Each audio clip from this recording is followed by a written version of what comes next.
তায়েফের জমিনে আমার নবীর পাথর মারল যুবকের দল। উশৃঙ্খল যুবকগুলি নবীর শরীর থেকে রক্ত ঝরায় ফেলল। যেই শরীরে মশা মাছি বসা হারাম ছিল, ওই জমিন ওই শরীর থেকে তায়েফের জমিনে রক্ত ঝরাইয়া জুতা মোবারক রক্তে আটকে গেল। ফেরেশতা এসে কয়, নবী গো, রক্তের ফুটা মাটিতে পড়তে দেই নাই, ওগো নবী অনুমতি দেন, দুই পাহাড় চাপা দিয়া তায়েফের মানুষগুলোকে সবকে মেরে ফেলবো। রাসূল বলেন, না, আমি ধ্বংস কামনা করি না, আমি ওদের ধ্বংস চাই না। আল্লাহ আমার উম্মত আমাকে চেনে না। আল্লাহুম্মা হদি কওমি ফাইন্নাহুম লা ইয়ালামুন। আল্লাহ, এরা আমাকে এখন চিনে নাই, এখনো আমারে ওরা চিনছে না, এখনো আমারে চিনছে না। মালিক তুমি রাগ কইরো না, আল্লাহ তুমি তাদেরকে মাফ করো। আল্লাহর কাছে আরো নবী কান্দেন। নবী কয়, মালিক যদি ধ্বংস করে দাও, আমি কালেমার দাওয়াত দিব কারে? এক আল্লাহর দাওয়াত কারে শুনাইমু? তাওহীদের কথা কারে আমি শুনাইমু? সবরে যদি মেরে ফেলো, আল্লাহরা বুঝে না, ওদেরকে তুমি মাইরো না, মাইরো না। কত নরম নবী, কত নরম নবী, কত নরম দিলের নবী। তায়েফের মাটি থেকে নবী আসলেন, এই দিকে নবীজির মেয়েরা, নবীজির শরীরের মধ্যে এরকম রক্তের দাগ কত হয়ে আছে, সবাই কান্নাকাটি করে। কিন্তু নবীজির কলিজার টুকরা মেয়ে ফাতুনে জান্নাত ফাতেমা রাদিয়াল্লাহু তাআলা আনহা, আমার নবীর কলিজার টুকরা মেয়ে, যেদিন খাতুনে জান্নাতের মা নবীজির পবিত্র বিবি আম্মা জান খাদিজাতুল কুবরা রাদিয়াল্লাহু তাআলা আনহা যেদিন ইন্তেকাল করেন, ওই দিন নবীজির হাত মোবারক আম্মা জান খাদিজাতুল কুবরা রাদিয়াল্লাহু তাআলা আনহা মেয়ে ফাতেমার হাত ধরে কইছিলেন, মারে, আমি দুনিয়া থেকে বিদায় হয়ে যাচ্ছি। আমি যতদিন ছিলাম মক্কার কাফেররা তোমার বাবার গায়ে টুকা দিতে পারে নাই, আজ আমি খাদিজা চলে যাচ্ছি, মা, তোমার হাতে তোমার আব্বারে আমানত রেখে গেলাম। তায়েফের জমিন থেকে নবী যেদিন আসলেন, নবীজির শরীর থেকে রক্ত দেইকা খাতুনে জান্নাত দরজা বন্ধ করে সবাইকে বের করে দিয়া দরজা বন্ধ করে ফেলছেন। নবী বলতেছে, মা, দরজা কেন বন্ধ করো? খাতুনে জান্নাত কই, বাবা, দরজা বন্ধ করে আমি তোমার আল্লাহর সাথে কিছু কথা বলতে চাই। দরজা বন্ধ করে খাতুনে জান্নাত আল্লাহকে ডাক দেয়া কয়, মালিক,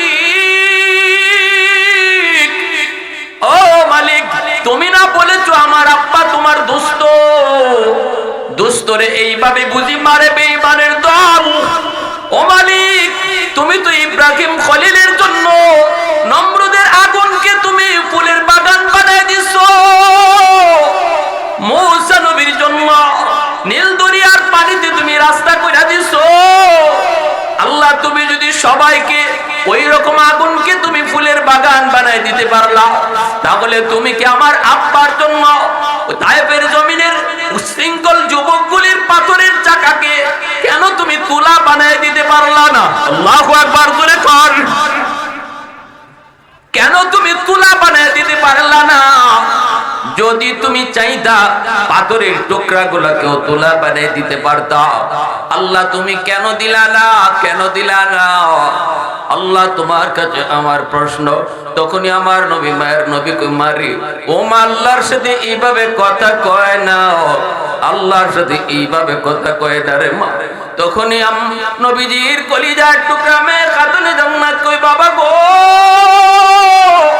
তুমি আমারে নিষেধ করো, আমার মনের হালত তুমি জানো না, জানো না। তুফান শুরু হয়ে গেছে গো বাবা, কারণ তুমি তো আমার বাবা। শুধু বাবা না গো বাবা, আমার আম্মা তো আমার হাতে তোমার আমানত রেখে গেছে। ও বাবা, বাবার দরদ কেমন এটা তুমি কেমনে বুঝবা? জন্মের আগেই তো বাবা তুমি বাবা হারাইছো। বাবার মায়া কেমন এটা তুমি বুঝবা না। তোমার আল্লাহর তো বাবাই নাই, আমার তো বাবা আছে, আমি বুঝি, আমি মেয়ে, আমি তো বুঝি বাবার দরদ। বাবা গো আমি পারলাম না তোমার আল্লাহর এই কথা না জিগায়া মায়া নবী দয়া নবী বুকের সাথে জড়ে ধইরা চুমু খায় কয় মারে ও মা। এইভাবে আল্লাহরে কয় না, এইভাবে কয় না, কয় নবীর চোখ দিয়া পানি ঝরা ঝরা। আল্লাহ নবী খাতুনে জান্নাতের উরাতে নবী ঘুমায় গেছেন। আর খাতুনে জান্নাত নবীজির এই রক্তাক্ত দেহটা, ক্ষত বিক্ষত দেহটার মধ্যে তিনি কাপড় লাগায়া লাগায়া গরম পানি দিয়ে কাপড়টারে ভিজায় ভিজায় মালিশ করতেছেন। নবীজি একটু আরাম পায়া মেয়ের উরাতে নবী ঘুমায় গেছেন। ঘুমাইতেই নবী স্বপ্নে দেখেন নবীজির মা আমেনা তিনি মাথার পাশে দাঁড়ায় আছেন, আর বৈশা বৈশা নবীর এই ক্ষত বিক্ষত জায়গাগুলাকে তিনি মালিশ করতেছেন। মায়ের কোলেতে নবী বসা। আল্লাহ নবীর স্বপ্নে দেখেন মা আমেনার কোলে মাথা রাইখা নবী শুয়ে আছেন, আর আমেনা নবীকে এইভাবে তিনি মালিশ করতেছেন।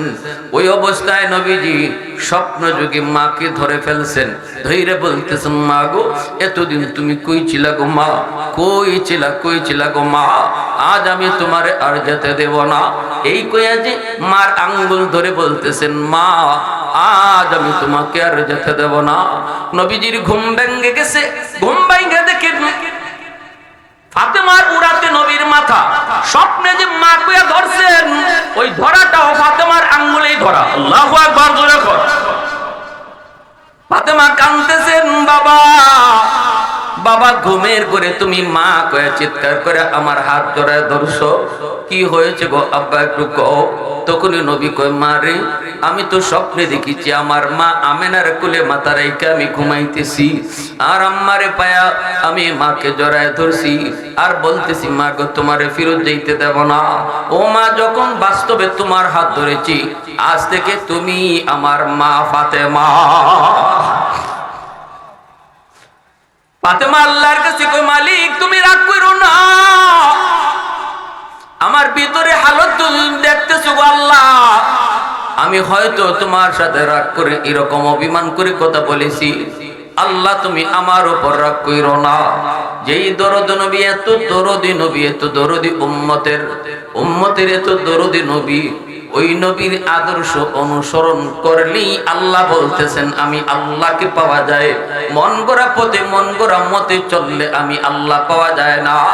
মক্কায় নবীজি যখন মক্কা বিজয় করলেন, নবীজি মক্কা বিজয়ের দিন নবীজি সাহাবায়ে কেরামদেরকে নিয়ে রওনা দিলেন। 10,000 সাহাবায়ে কেরাম। আল্লাহর নবী মক্কায় ঢুকবেন। নবীজির জন্মভূমি ছিল মক্কায়, হিজরত করেছেন মদিনায়। মক্কায় আসার জন্য নবীর দিলের ভিতরে বহুত পীড়া, সাহাবায়ে কেরামের অন্তরের মধ্যে বড় জ্বালা। মক্কায় তারা আসতে চান। অনেকেরই মক্কায় বাড়িঘর রয়েছে, অনেকের আত্মীয় স্বজনও রয়েছে, অনেকের বউ বাচ্চাও রয়েছে। নবীকে বলতেছেন নবী গো মন চায় জন্মভূমি মক্কা দেখতে। নবী বলতেছেন একটু অপেক্ষা করো, আল্লাহ পাক রব্বুল আলামিনের ইশারা পাইলি আমরা মক্কায় যাব। ইশারা পাওয়ার পর নবীজি 10,000 সাহাবায়ে কেরাম নিয়ে মক্কার কাছাকাছি চলে আসলেন। সন্ধ্যা হয়ে গেল। নবীজি বলতেছেন সাহাবীরা রে রাতের অন্ধকারে আমরা মক্কায় ঢুকবো না, কারণ রাতের অন্ধকারে যদি ঢুকি মক্কার কাফেররা যদি বাধা দেয় যুদ্ধ হবে, আর অন্ধকারে কে কারে মারবে ঠিক থাকবে না। হয়তো কোনো নারীর গায়ে হাত তলোয়ার উঠে যেতে পারে, শিশুর উপরও তলোয়ার উঠে যেতে পারে, কখনো নিরপরাধ মানুষের গায়েও তলোয়ার উঠে যেতে পারে। অন্ধকারে মারামারি করা ঠিক না। রাত আমরা এখানেই কাটাবো, সকাল হলে পরে মক্কায় ঢুকবো। অথচ সাহাবায়ে কেরাম রাজি আছিলেন নবী গো যে স্পিরিট নিয়ে আমরা এসেছি এই স্পিরিটটা আপনি থামায়েন না, চলেন আমরা রাতের অন্ধকারে মক্কায় ঢুকবো। বাধা যদি দেয় অন্ধকারে রক্ত বসবে, রক্ত বইবে। রাসূল কয় না এখানেই থামো, রাত কাটাবো মক্কার পাশে। আল্লাহ নবী মক্কার পাশে সমতল একটা জায়গায় তাবু বানায়া 10,000 সাহাবায়ে কেরামকে নিয়ে বসছেন। আমি শুধু বুঝাইতেছি যুবক কারে তুমি আজকে ফলো করো, কারে ফলো করো, কার নমুনা ধরছো, কার নমুনায় চলতেছো, শোনো তোমার নবীর আদর্শের কথা।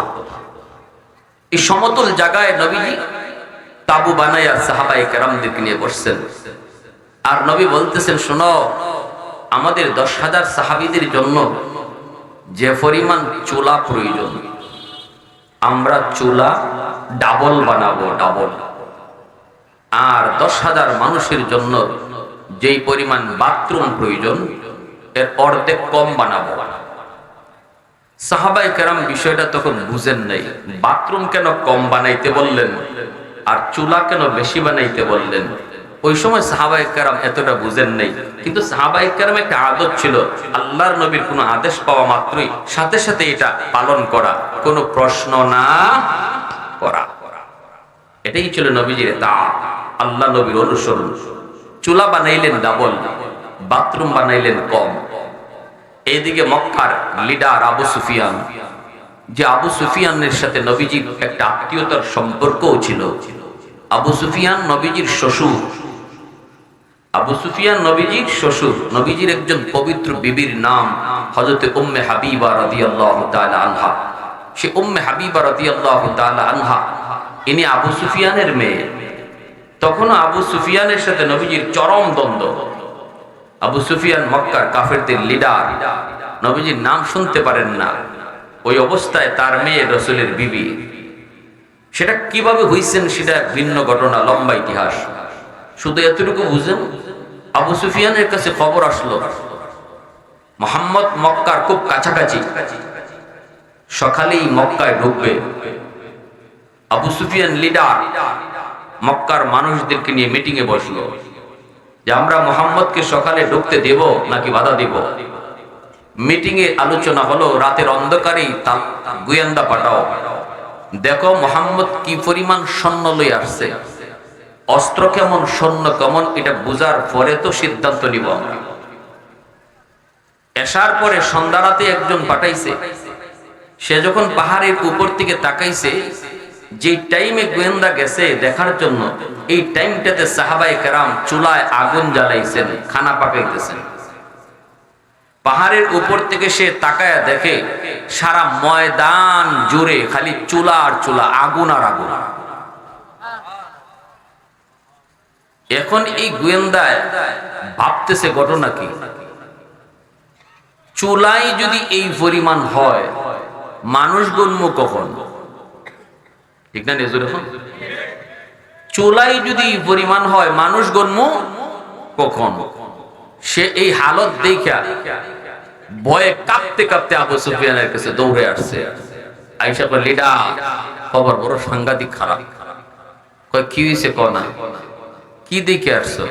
লোকজন কেমন, অস্ত্রবল কেমন? লোকের খবর পরে নেও, আগে চুলার খবর নাও। এই হলো আমার নবীর রাজনৈতিক কৌশল, নবীজির রণকৌশল। এজন্য খ্রিস্টান পণ্ডিত দ্য 100 যে বই লিখছে, পৃথিবীর 100 মনীষী, সেই 100 মনীষীর তালিকা লিখতে দিয়ে সবার আগে আমার আপনার নবী মুহাম্মদুর রাসূলুল্লাহর নাম আনছে। আর সেই কথা কইছে, তারে প্রশ্ন করছিল খ্রিস্টানরা যে তুমি একজন খ্রিস্টান লোক হইয়া মুসলমানদের নবীর নাম সবার আগে আনলা, মহামনীষীর আর নাম পেলা না? কয়, আমি যখন মহামনীষীদের জীবন নিয়ে স্টাডি করি, একমাত্র ব্যক্তি পাই মুহাম্মদ যে সব দিক দিয়ে সবার সেরা।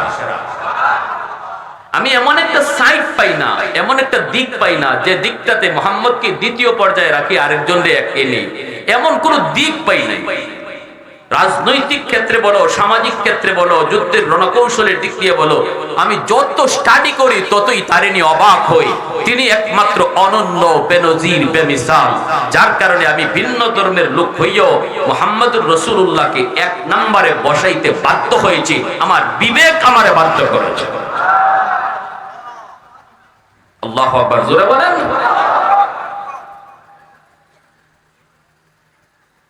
কৌস্তাদ যুদ্ধের জন্য প্রস্তুতি নেবেন, ভালো কথা, সৈন্য কেমন পড়ে, যেই পরিমাণ চুলা দেখছি, আমার মনে হয় মুহাম্মদ 50-60 হাজার মানুষ লইয়া আসছে, অথচ নবীজি লইয়া আইছেন 10,000। কয় এক চুলায় যদি 10 জনের জন্য ভাগ হয়, এক চুলায় যদি 10 জনের জন্য ভাগ হয়, তাহলে আমি চুলার হিসাবে বলতেছি 50 থেকে 60,000 মানুষ নিয়ে আসছি। আবু সুফিয়ান ঘাবড়াই গেছে। 50-60,000 মানুষ যদি থাকে, যুদ্ধের জন্য সকালে যুদ্ধ করা লাগবে না, এরা যদি লাইন ধরে মক্কায় ঢুকে এমনিই তো মক্কা বিজয়, মারামারি লাগবে না তো, ঢুকলেই বিজয়। আবু সুফিয়ানের সারা রাত ঘুম নেই, লিডার মানুষ তো। শেষ সাথে আরেকজন রে পাঠাইছে, কই তুই গে যাই একটু খবর নিয়ে দেখতো আগ্রাতের গোয়েন্দার রিপোর্ট সত্য কি মিথ্যা। এ শেষ সাথে যে টাইমে গেছে দেখার জন্য, ওই টাইমটাইতে সাহাবায়ে কেরাম ঘুম থেকে উঠছেন, এখন ওযু করবেন, নামাজ পড়বেন। ঘুম থেকে উঠার পরে কিন্তু একটা বাথরুমে চাপ দেয়, ঠিক না নি? তো বাথরুম তো সংখ্যায় সমান না কম? চুলা ছিল বেশি, বাথরুম কম, যার কারণে বাথরুমের সামনে, প্রতিটা বাথরুমের সামনে বিশাল লাইন হয়ে গেছে। প্রতিটা বাথরুমের সামনে কি হয়েছে? লাইন। এ পাহাড়ের উপর থেকে তাকায় কয়, ভগবান ভগবান, রাম রাম রাম, আমি মানুষ গুনবো কখন? বাথরুমের সামনে যে লাইন দেখতেছি এক একটা, সবার তো আর বাথরুম ধরছে না, বেশিরভাগ তো এখনো তাবুতে, দুই একজন আইসে বাথরুমে। এতেই যদি এত লম্বা লাইন হয়, তাহলে মানুষ গুনবো কখন? সে এই হালত দেখে ওর ভিতর আরো কাঁপুনি শুরু হয়ে গেছে। ও দৌড়ে গেছে, কে উস্তাদ যুদ্ধ করা লাগবে না, সকালে যার যার যান বাঁচা। কয় কেন, কি হয়েছে? কি হয়েছে মানে? কি পরিমাণ মানুষ যে মোহাম্মদ সাথে লইয়া আইছে এর হিসাব করা সম্ভব না। কারে কস না, একটু একটু কস না, একটু ধারণা করে কস না, একটু আন্দাজ করে কস না, একটু বুঝি না। উস্তাদ বাথরুমের সামনে যে লাইন আমি দেখছি, এ কি পরিমাণ লোকের কথা কইছে। সন্ধ্যা রাত্রে যে গেছিল, এত কইছে 50 থেকে 60,000। দোত মিয়া 50-60,000, বাথরুমের সামনেই তো 50-60,000 দাঁড়াই রয়েছে।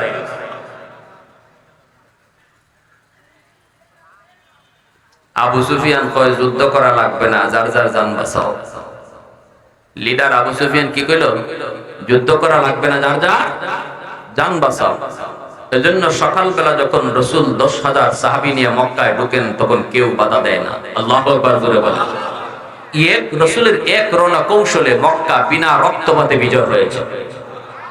কেউ বাধা দিতে আসে নাই, মক্কার রাজপথ ফাঁকা। আর রাসূল ঘোষণা দিয়েছেন, শোনো, লা তাসরিবা আলাইকুমুল ইয়াউম, আজকের দিন বদলা নেওয়ার দিন নয়।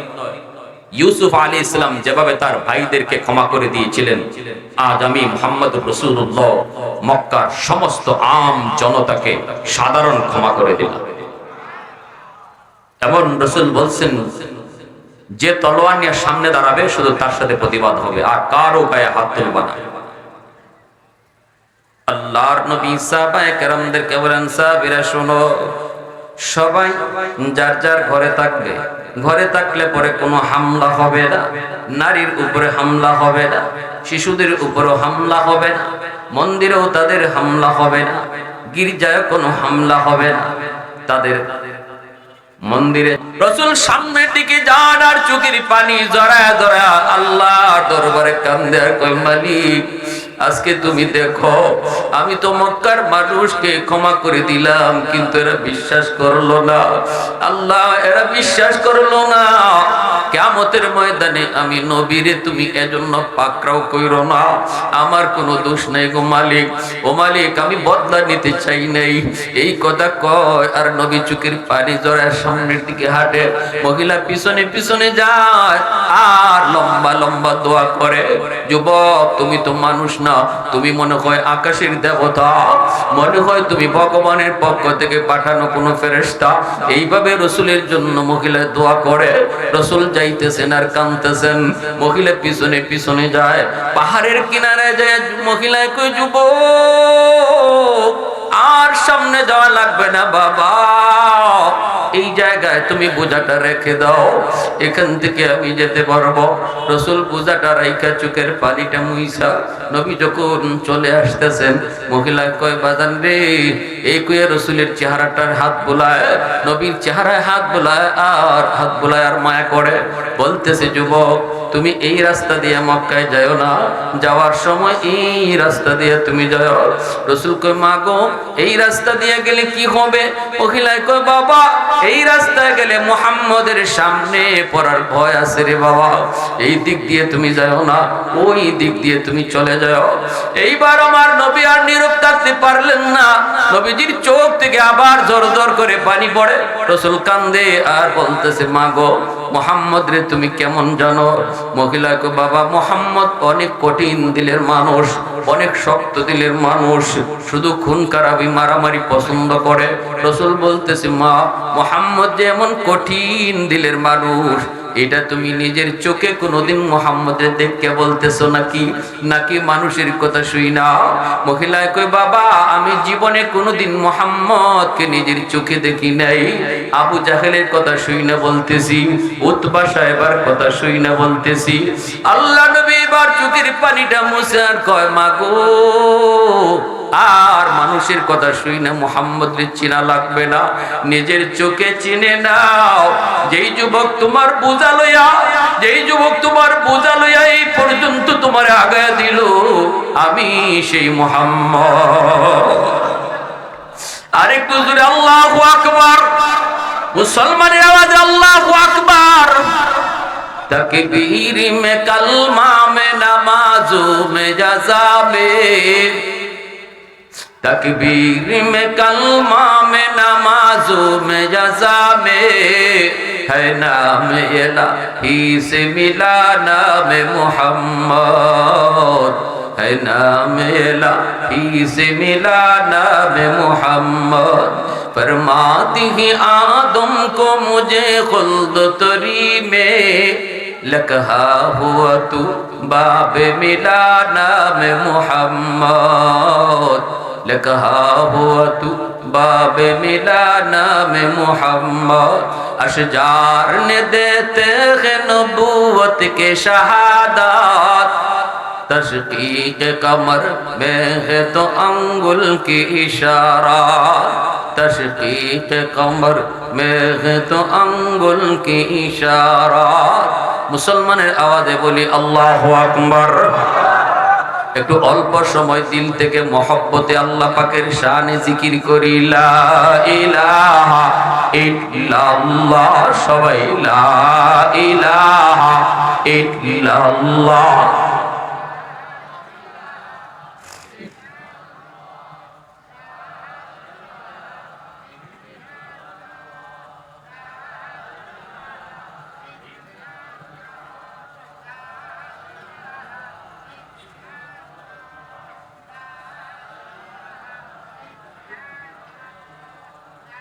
লা ইলাহা ইল্লাল্লাহ,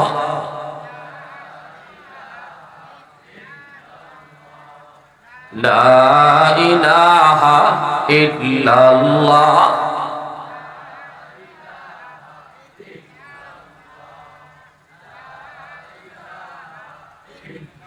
লা ইলাহা ইল্লাল্লাহু মুহাম্মাদুর রাসূলুল্লাহ। জোরে বলি সাল্লাল্লাহু আলাইহি ওয়াসাল্লাম। অসুবিধা হইতেছে? মনোযোগ কার কার আছে একটু হাত তুলে আল্লাহরে দেখান। আল্লাহ তুমি কবুল করো, সবাই বলি আমিন। আর একটু জোরে বলি আমিন। এই যুবক একটু শোনো, দিলটা নরম করে কথাগুলো বুঝো। কেন আল্লাহ বললেন যদি আমি আল্লাহকে পেতে চাও আমার নবীর নমুনায় তুমি চলো, ঠিক না নি? কার নমুনায় চলবো? রাসূলের নমুনায়। কার নমুনা? জোরে বলেন। আদর্শ নিব কার? কোন নেতার নাকি নবীর? হ্যাঁ, আদর্শ মানবো কার? কোন নেত্রীর নাকি নবীর?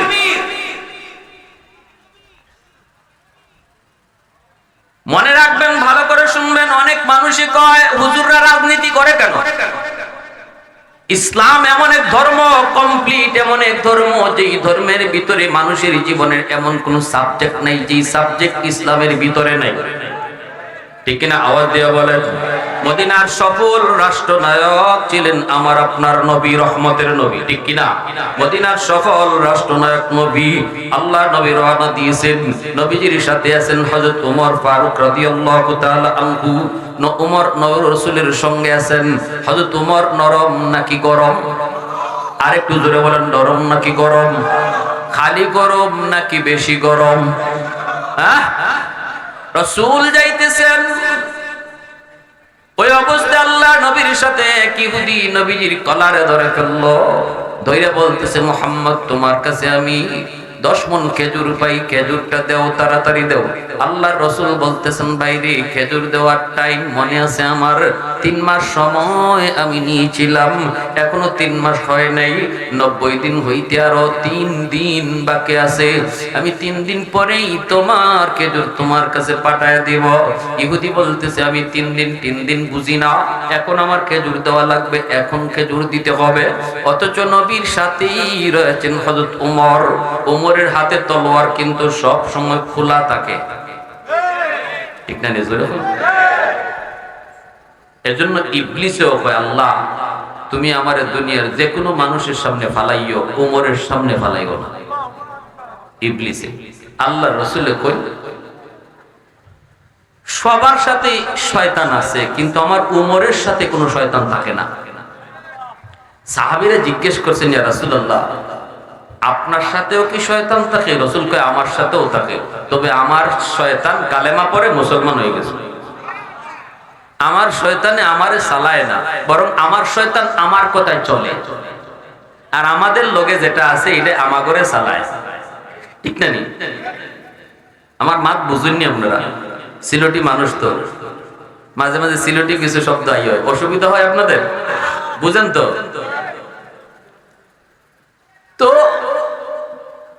হযরত ওমর রাসূলের সাথী, আর ওই ইহুদি আল্লাহ রাসূলের কলারে ধরে ফেলছে, নবীজির গায়ের জামা এইভাবে ধরে ফেলছে। এটা কি আচরণটা ভদ্র না অভদ্র? খালি অভদ্র না বেশি? এই অবস্থায় রাসূল কিন্তু মদিনার রাষ্ট্রনায়ক, মদিনার রাষ্ট্রনায়ক, খালি চেয়ারম্যানের ফুলারে যদি খালি কলারও ধরেন, দেখেন খবর থাকে, পরের দিনই বুঝে নেবেন বাড়ি ঘরে থাকা যায় কি যায় না। চেয়ারম্যান লাগতো না, চেয়ারম্যানের হালারে খালি কিছু গিয়ে দেখেন, ঠিক না? নি আমাদের দেশের নেতা বেতারা তো যারা নেতা হয়, এরার থেকে বড় নেতা হয়ে যায় তারা হালার সম্বন্ধে, ঠিক না? ইসলাম সামনে যারা ডাইনে বামে তারপর এরা বড় নেতা হয়ে বই থাকে, হয়তো বড় নেতা অনেক কিছু জানেই না, কাম ফেরাই সেরে লাগে, আসেনি না? নাই। আল্লাহ রাসূল সাল্লাল্লাহু আলাইহি ওয়াসাল্লামের সাথে হযরত ওমর, এত গরম একজন সাহাবী, রাসূলের কলারে ধরে ফেলছে, আর ওমর তখনও নীরব। আল্লাহু আকবার, জোরে বলেন। নবীজি তারে বারবার বুঝাইতেছেন, একটু সবর করো, ধৈর্য ধরো। ইহুদি কয়, কোনো সবর নাই, কোনো ধৈর্য নাই, এখনই তোমার খেজুর দেওয়া লাগবে। নবী যতই বুঝান অশুধু ততই গরম হয়। হযরত ওমর চোখ মুখগুলা উমরের লাল হয়ে গেল গুসায়, হাতটা কাঁপতেছে। এরপর ওমর কিছু করতে পারেন না, কারণ একটাই, এই জায়গায় স্বয়ং রহমতের নবী হাজির। দুজাহানের বাদশা স্বয়ং হাজির, আমি ওমর একা সিদ্ধান্ত নিতে পারি না, আমার নবীর অনুমতি লাগবে। এইবার আল্লাহর নবী ওমরের দিকে তাকাইলেন, তাকায় দেখেন ওমরের চোখ দুইটা লাল হয়ে গেছে গুসায়। রাসূল এইবার ধমক দিয়া বলতেছেন, ওমর চোখ নিচের দিকে নামাও, তোমার আমার রাগ করা উচিত নয়, কারণ সে পাওনাদার, দুই কথা বলতেই পারে, তোমার আমার ধৈর্য ধরা উচিত। আল্লাহু আকবার। রাসূল বলতেছেন, ওমর চোখটা নিচের দিকে নামাও, তোমার আমার গুসা করা উচিত নয়, রাগ দেখানো উচিত নয়, কারণ সে পাওনাদার, পাওনাদার দুই কথা বলতেই পারে, এটা হজম করার মতো শক্তি লাগবে, হজম করার মতো শক্তি লাগবে। আমাদের দেশে তো এরকম আছে, কর্জা দিলে পড়ে পাওনা আর ফেরত পাওয়া যায় না। কিছু মানুষ আছে, কিছু কর্জা নিলে পড়ে এই টাকা যে ফেরত দেওয়া লাগবে, এই খবরটাই তার নাই, নিলে মনে করে আর দেওয়া লাগে না। যার কারণে আজকে সমাজে কর্জা দেওয়া বন্ধ, সুদের ব্যবসা গরম। সুদের ব্যবসা কেন গরম হয়েছে? কারণ কি? এই কারণ হয়েছে যারা কর্জা দেওয়ারা ছিল এরা এখন দেওয়া বন্ধ করে দিয়েছে। কারণ কি? চুন খাইয়া মুখ ফুটছে। এখন দুধ দেখলে আগে 2 জনরে 3 জনরে কর্জা দিয়া দেখছে, এই টাকা তুলতে গিয়ে তার জুতা হয়, জুতা নাই। আমি ময়মনসিং একবার এরকমই বয়ানটা করার সময় এক লোক বয়ান করে খাওয়ানো গেছি, মুরব্বী মানুষকে, হুজুর আজকে একটা কথা কইছিল, একেবারে উচিত কথা। আমি কইলাম কিরকম?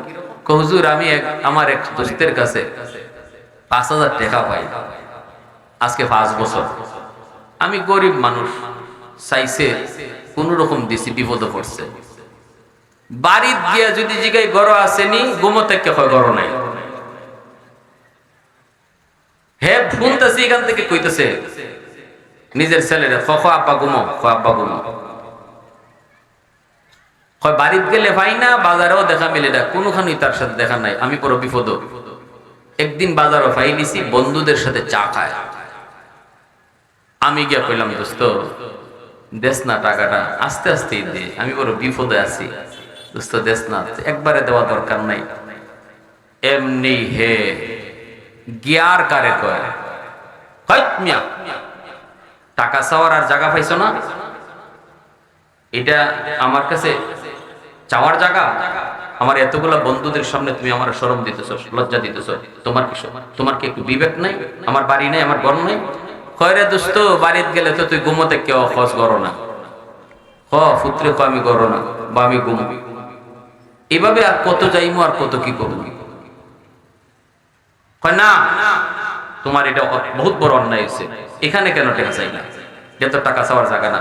এমনি হুজুর তার সে দুস্তরা ছিল, চা খাইতেছে, সবাই আমারে ধরছে একদম মৌচাকের মতো, বহুত বড় অন্যায় করছো, বহুত বড় খারাপ কাম করছো, কেন তুমি এখানে টাকা চাইলা? তখন আমি কইতেছি ভাই ভুল হয়েছে, মাফ চাই, কি করা লাগবে? কয় ভুল হয়েছে কইলে হইব না, জরিমানা দেওয়া লাগবে। কিরকম? আমরা সবের 4 বিল তুমি দিয়ে দাও, আমরা যে নাস্তা করছি, চা খাইছি, বিল তুমি দিয়ে দাও। হুজুর নিজের ফাওনা টাকা চাইতে গিয়ে আমি জরিমানা দিয়েছি। এই সমাজের হালত, যেখানে করজ দানের চেয়ে 9 গুণ বেশি সওয়াব, দান করার থেকে করজ দেওয়া সব বেশি। আম্মাজান আয়েশা সিদ্দিকা রাসূলুল্লাহ জিজ্ঞাসিলেন, ইয়া রাসূলুল্লাহ করজ দেওয়ার মাঝে দান থেকে সব বেশি হয় কেমনে? বুঝে আসে না তো। আল্লাহ রাসূল কোন দান করলে, দান তো করা হয় এমন লোকরেই যে দান নেওয়ার মতো, যে সওয়াল করে তারে দিয়া দেওয়া হয়, নাও যাও। কিন্তু করজাত দেওয়া হয় এমন লোককেই, যেই লোকে হাত পাততে পারে না, ঠিক কিনা জোরে কোন? যে লোকে সওয়াল করতে পারে না, তার ইজ্জত আছে, সম্মান আছে, ওই রকম একজন ইজ্জত আর সম্মানী মানুষের সম্মান যে তুমি রক্ষা করছো, এজন্য দানের চেয়ে 9 গুণ বেশি সওয়াব আল্লাহ দান করে করজার ভিতরে। এই কর্জা টাকা নেওয়ার পরে যদি আমরা আর ফেরত দেওয়ার চিন্তাই না করি, তাহলে আরেকদিন একজন মানুষ, ভালো মানুষ বিপদে পড়ে তার কাছে কর্জা চাইলে সে দিব কি করে? সে তো ভয় পায়। আর এই সুযোগে সুদকুররা সুদের ব্যবসা লইয়া গরম ব্যবসা বসাই দিছে। গেলেই কয় আমার কাছে টাকা আছে, ও দিব না, ও দিব না, ও দিব না, এক কিপটা এর কাছে কর্জা পাইবা, টাকা আমার কাছে তো দে ভাই। দিতে পারি 10,000 15,000 20,000 30,000। জানি না শরীয়তপুরে আছে কিনা, আমাদের এলাকার কথা হয়। আমাদের এলাকাতে এখন ধনীরা খালি সুদ খায় না, গরিবও সুদ খায়। অফিসাররা খালি সুদ খায় না, রিকশাওয়ালার বউ সুদ খায়।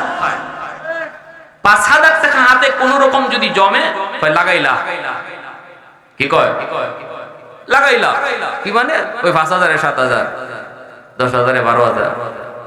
যে ঘরের মধ্যে সুদের টাকা ঢুকে, এই ঘরে জীবনে কোনোদিন রহমত আসবে না। এই সুদের টাকা দিয়া, ঘুষের টাকা দিয়া, হারাম টাকা দিয়া যেই সন্তান লালন পালন হবে, এই সন্তান কোনোদিন বাপ মার সেবা করবে না। লেখকে নেন, বাপ মার সাথে খারাপ আচরণ করবেই, এটা হারাম টাকার আসর, হারাম খাদ্যের বদ আসর। লা ইয়াদখুলুল জান্নাতা জাসাদুন গুযিয়া বিল হারাম। আল্লাহ রাসূল পরিষ্কার বলছেন, যেই দেহ যেই রক্ত হারাম টাকা দিয়ে গড়ে ওঠে, এই দেহ কখনো জান্নাতে যাবে না, এই রক্ত জান্নাতের উপযুক্ত না। অতএব হারাম টাকা গড়ে ঢুকাইয়া যদি কেউ আশা করেন আপনার সন্তান আল্লাহর ওলি হইতো, আপনার সন্তান বুজুর্গ হইতো, আপনার সন্তান আপনার সেবা করতো, খেদমত করতো, এটা অলৌকিক কল্পনা। ঠিক কিনা জোরে বলেন? হযরত ওমর ফারুক রাদিয়াল্লাহু তাআলা আনহুর চোখগুলা লাল হয়ে গেল, বড় হয়ে গেল। এরপরে রাসূল ওমরকে ধমক দিলেন। রাসূল ওই ইহুদিকে ধমক দিলেন না, রাসূল হযরত ওমরকে ধমক দিয়ে বলতেছেন, ওমর চোখ নিচের দিকে নামাও।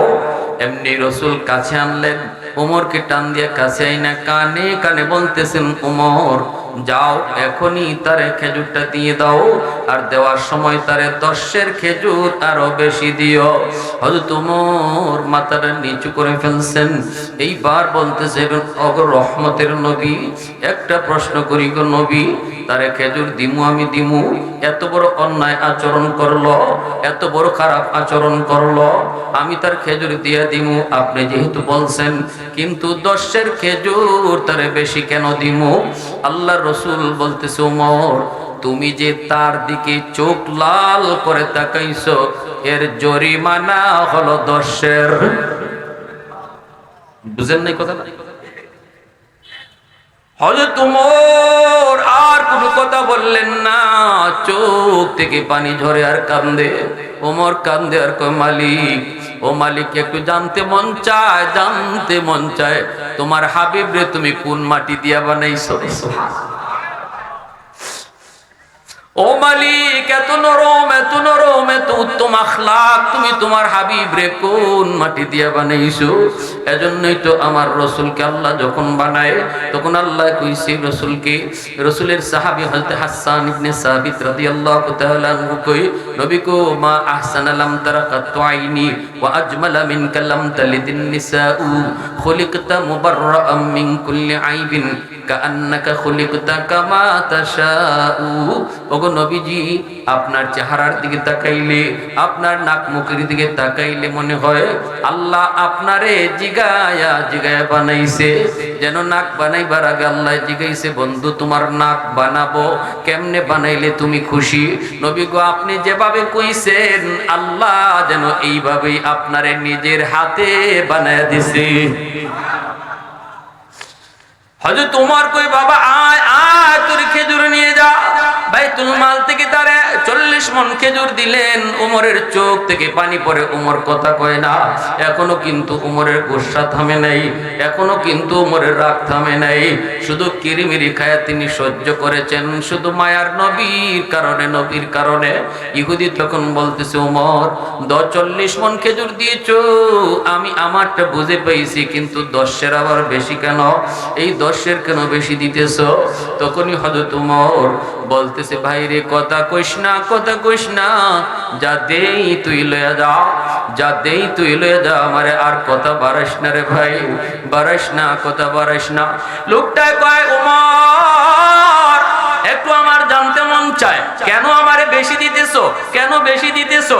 তখনই ওমর আওয়াজ দেয়া কই, ভালো করে শুন, আজকে তুই আমার মায়ার নবীর সাথে যে আচরণটা করেছো, আমি ওমর রে তুমি ভালো করে চিনোনি? কয়, হ আমি তোমারে চিনি। কেমন চিনো, নরম নাকি গরম? কয়, হ তুমি অনেক গরম, আমার তলোয়ার যে সব সময় খোলা থাকে তুমি জানোনি?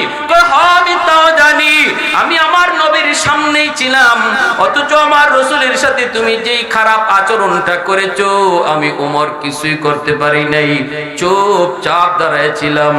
আজকে যদি আমার নবী কানে না হইয়া অন্য কেউ হইতো, এই মুহূর্তে তোমার ঠিকানা হয়তো মাটির নিচে। এটা তুমি বুঝোনি? কয়, হ ভালো করে বুঝি। তাহলে শোনো, বেশি কেন দিতেছি একটু শুনতে তোমার মন চায়? আমি যে তোমার দিকে চোখ লাল করে তাকাইছি, রহমতের নবী আমারে কানে কানে কয়, ওমর তুমি 10 বেশি দিও, এটা হলো তোমার জরিমানা। সাথে সাথে ইহুদি কয়, ওমর আমার খেজুর লাগবে না, আমি পরীক্ষা নিতে চাইছিলাম, কারণ আমি তাওরাত কিতাবের একজন পণ্ডিত, আখিরি জমানার নবীর যতগুলি বৈশিষ্ট্য আছে সবগুলি বৈশিষ্ট্য আমি তাওরাত কিতাবে আমার নবী মুহাম্মদুর রাসূলুল্লাহর কাছে পেয়েছি। তাওরাতের সব বর্ণিত বৈশিষ্ট্য আমি মুহাম্মদের কাছে পেয়েছি। একটা আলামত শুধু পাওয়া বাকি ছিল। তাওরাত কিতাবে লেখা আছে আখিরি জমানার নবী যিনি হবেন ইনি হবেন খুলুকে আজিমের অধিকারী নবী। ওনার সাথে খারাপ আচরণ কেউ করলেও উনি খারাপ আচরণ দিয়ে জবাব দিবেন না, বরং উত্তম ব্যবহার দিয়ে ইনি জবাব দিবেন। এই আলামতটা আমার পাওয়া বাকি ছিল, যার কারণে আমি ইচ্ছা করে মুহাম্মদের সাথে খারাপ আচরণ করেছি। আমি পায়া গেছি ওমর, বদলাটা আমি পায়া গেছি। অতএব আর দেরি করতে চাই না, এখনই কালেমা পড়ে নবীর দরবারে লয়া যা।